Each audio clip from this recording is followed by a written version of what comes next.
Hello everyone, welcome back our channel. ఈ రోజు అందరికీ యూజ్ అయ్యే టిప్ ఏంటంటే ఇడ్లీ స్మూత్గా ఎట్లా రావాలి అనేదన్నమాట. ఇడ్లీ చాలామంది హేట్ చేస్తారు, అందులో నేను ఒక దాన్ని. నాకు అసలు ఇడ్లీ అంటే అస్సలు నచ్చదు.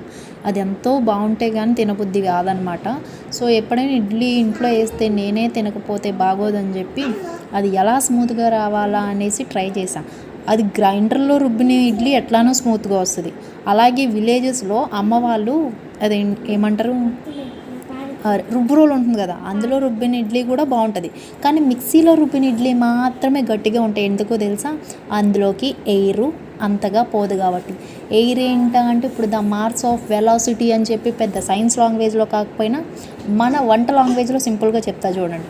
ఇడ్లీ పిండి ప్యాటర్న్ మీరు సేమ్ ఎలా యూస్ చేస్తారో సేమ్ అట్లానే రవ్వ నానబెట్టి మిక్స్ చేయడం అదంతా ఓకే.